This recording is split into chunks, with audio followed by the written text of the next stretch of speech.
네, 전북 군산 출신 신영대 의원입니다. 한동훈 법무장관님,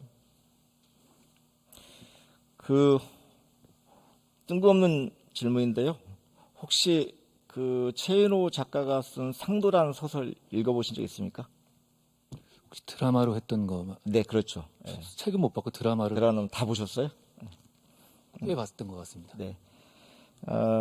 꼭 한번 아무리 바쁘시겠지만 한번 읽어보시기를 권합니다. 그렇게 하겠습니다. 최인호 작가의 상도를 보면요, 개영배라는 게 나옵니다.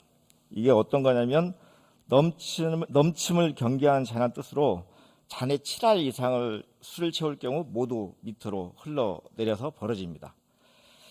이 소설 주인공이 조선시대의 거상 임상옥은 개영배를 늘 옆에 두고 끝없이 솟구치는 과욕을 다스리면서 큰 재산을 모았다고 합니다. 또 그 안에 이런 내용도 있습니다. 장사는 이익보다 사람을 남기는 것, 그리고 사람은 장사를 통해 얻을 수 있는 최대의 자산, 이런 표현도 나옵니다. 이번 저는 윤석열 정부가 성공한 정부가 되기를 바랍니다.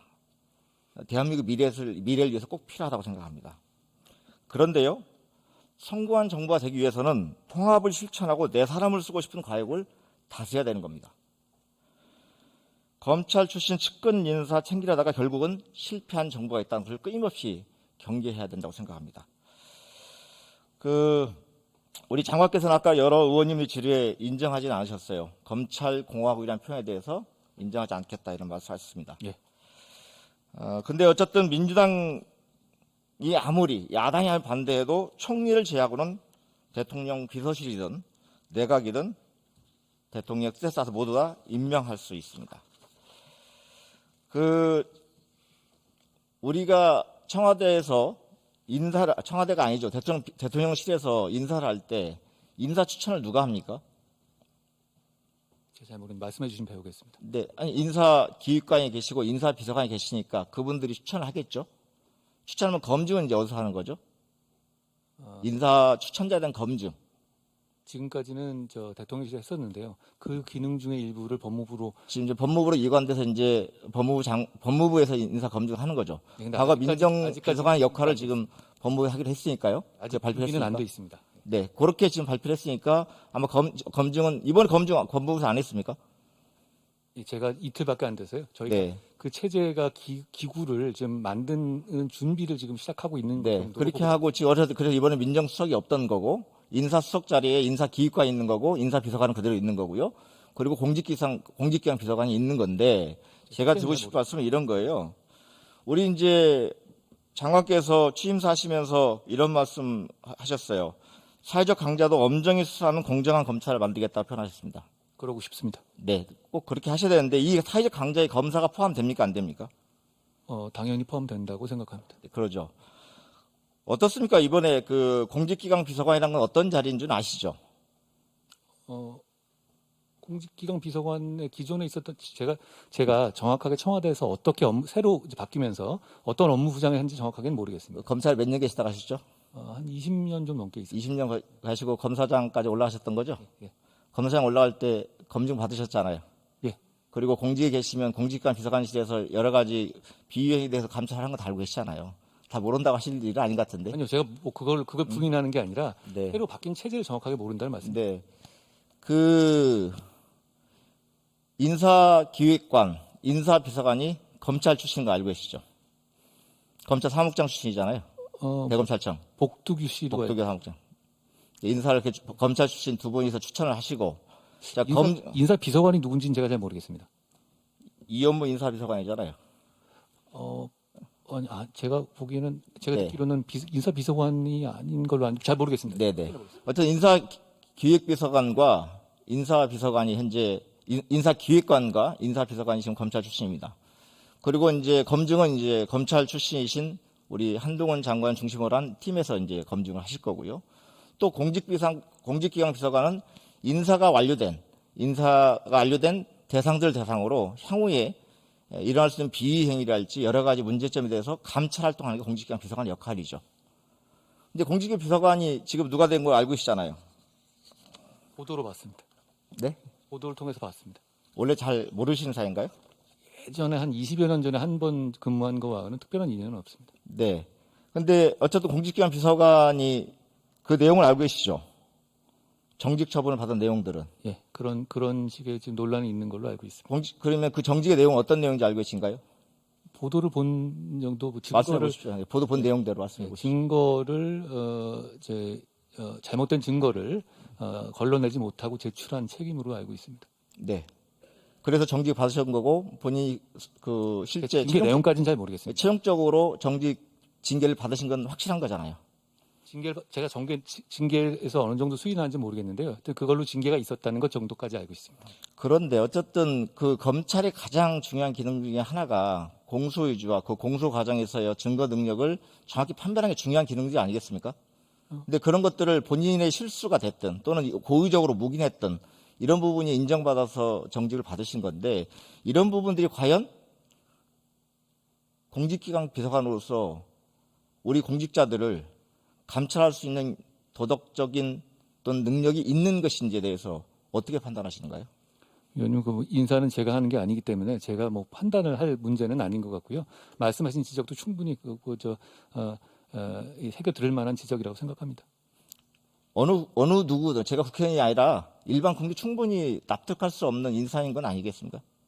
말씀하실 수 있는 내용이라고 제가 생각합니다. 네. 그리고 이두봉 지금 지검장이 지금 총장 후보로 거론되고 있는데 그 이분이 실제 보복 기소를 했다는 이런 언론 보도가 있는 걸 알고 계시는가요? 유우성 씨가 결국은 무죄를 받으니까 이거에 관련해서 결국은 외화 밀발출 협의로 실제 보복 기소를 했다. 그래서 실제 대법원까지 확정 판결을 받았던 내용들은 알고 계시는가요? 그런 논란이 있는 정도로 알고요. 아직 제가 취임한 지 얼마 안 돼서 상세히 챙겨보지는 못했습니다. 네. 검사가 수사권 가지고 보복하면 그게 깡패지 검사입니까? 누가 하신 말씀이죠? 모든 검사가 할 말 같습니다. 이 말씀 누가 하셨죠? 그건 잘 모르겠습니다. 윤석열 대통령께서 저도 할 수 있는 말이 검찰총장 시절에 하신 말씀이거든요. 이두봉 지검장은 총장 되시면 이분이 깡패입니까? 검찰총장입니까? 그렇게 제가 말씀드린 내용은 아닌 것 같고요. 네. 그 상황을 취임한 지가 며칠 안 됐으니까 잘 챙겨보겠습니다.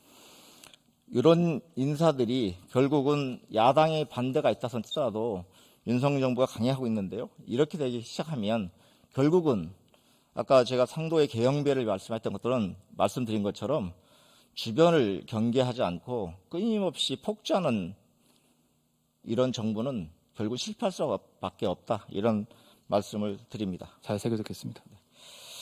그리고 우리 추경호 부총리, 예.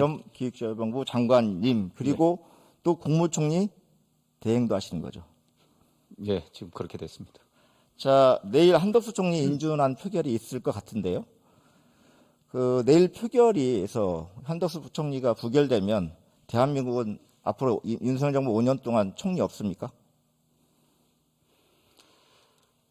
그런 상황이 안 생겼으면 좋겠습니다. 아니, 우리 대통령께서 당선인 시절에 윤석열 정부 총리는 한덕수밖에 없다 말씀하셔서 그리고 언론의 분석은 총리 인준 부결되면 총리 없이 간다 이런 말씀들을 하시길래 지금 부총리만 하신 게 아니라 계속 국무총리 대행을 하실 것 같아서 드린 말씀이에요. 저도 일이 많기 때문에 그런 일이 안 생겼으면 좋겠네요.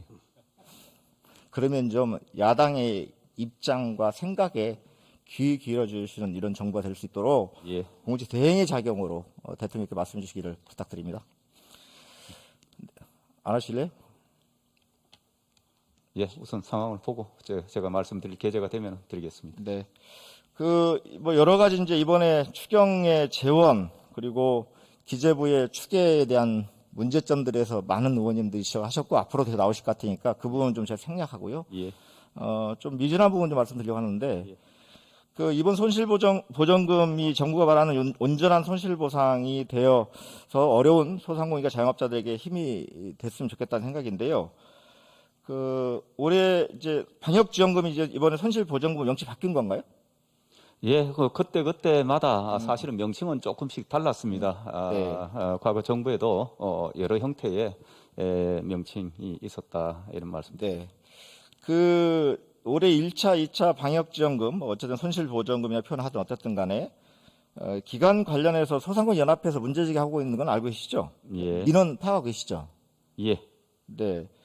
그러면 신청 1, 2차 방역지원금 할 때 신청하지 못한 부분에 대해서는 어떻게 얼마나 추계가 되고 있습니까? 저희 뭐 한 전체 대상 중에 약 한 5% 남짓 되지 않을까 싶습니다. 네. 그러면 이분들은 어떻게 하실 계획이에요?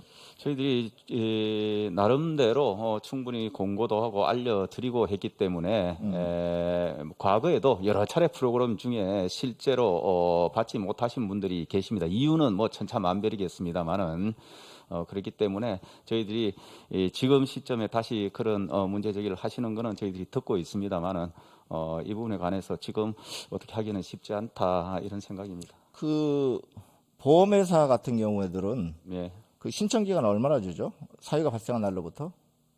제가 그건 정확히 잘 모르겠습니다. 우리 금융위원장 계시는가요?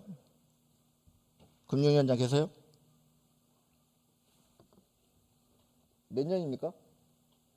국장입니다. 국장 몇 년이 돼요? 예? 보험금 지급 사유가 발생한 날로부터 지급 기한이 몇 년이 되냐고요? 3년 내지 5년인 것으로 알고 있습니다. 그죠? 자, 이번 손실보상금은 우리가 그냥 최대한 적게 주려는 목적으로 이 설계를 한 건 아니잖아요. 그렇습니다. 소상공인과 자영업자들 어려움을 도와주기 위해서 생긴 거죠. 예, 예. 그런데 그 시기를 놓쳤다고 그래서 지급하지 않겠다. 이건 정부로서 올바른 태도 아닌 것 같은데요. 어떻게 생각하세요? 그 프로그램이 아시다시피 지금 6차례 안팎이 지금 계속 진행이 됐고 그야말로 일부 분들은 그 기회를 제대로 이용하지 못하신 분들도 계신 것 같습니다. 그런데요. 예. 이게 실제 뭐냐 정부도 실수가 있어요.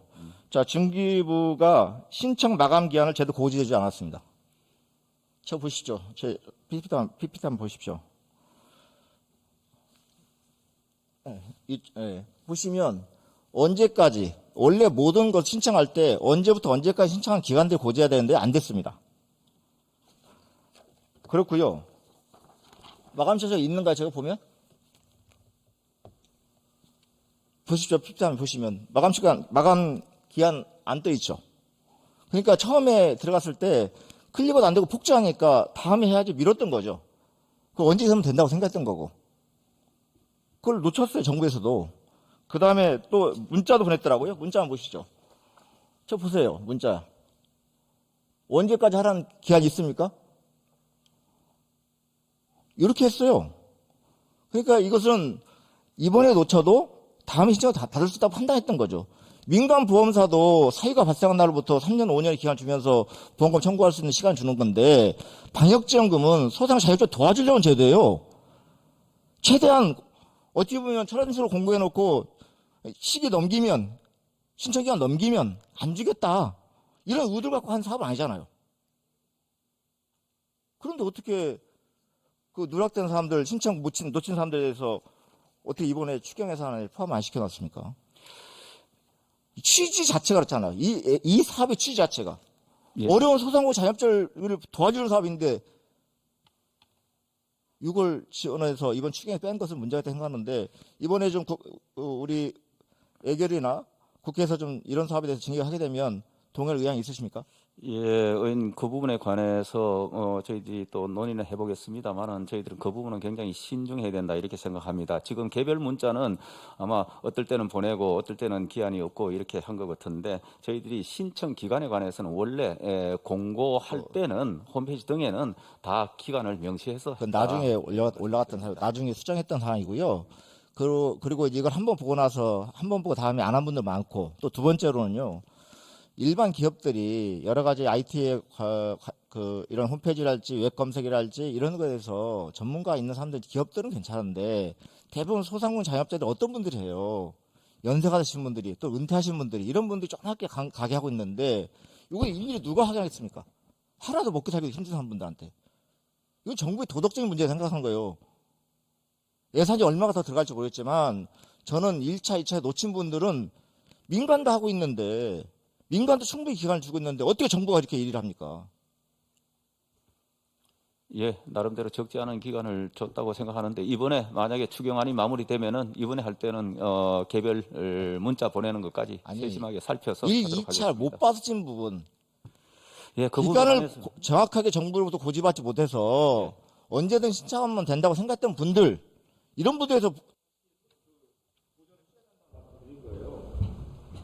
이번에 공지 다 하겠다는 말씀이 중요한 게 아니라. 예, 그 부분에 관해서는 아까 설명드린 대로 저희들이 조금 신중할 필요가 있다는 그런 입장입니다. 말씀드렸다시피 저희들이 공고하고 국민들께 알릴 때는 기간을 드렸고 그 다음에 일정 시간이 한참 지났고 또 그 여러 프로그램이 계속 중복돼 가지고 지금 왔기 때문에 정부의 여러 공고사관에서 기간 치지 못하고 자료를 제출 못한 사람들은 그걸 끝내야 되겠죠. 이 손실보상, 방역지원금 명칭은 손실보전금 명칭은 안에 우리나라 국민들의 자영업자 그리고 소상공인 300만이 넘는 사람들 규제하고 지원을 위해서 사업에 예산 사업이 이분들이 여유가 있어서 신청 안 하는 게 아니잖아요. 국가의 코로나 방역 정책으로 피해볼 분들에게 지원을 해주자고 예산을 세웠던 건데 솔직히 그 예산 추가 잘못돼서 숫자 더 늘어났던 거고 근데 거기서 시기를 놓쳐서 기간을 놓쳐서 신청 못하신 분들에게 당연히 시간을 더 추가로 공모해서라도 더 드리는 게 맞는 거지. 그때 어떻게 못 치겠다. 이게 정부의 태도냐고요. 일반 개인들이 사적 이익을 추리기 위해서 또 기업의 성장을 위해서 공모사서 한게 아니잖아요. 이 사업은. 그렇습니까? 그건 아까 말씀드린 대로 의원님 말씀은 잘 알겠습니다. 근데 여전히 뭐 저희들 입장은 좀 신중해야 된다 하는 입장입니다.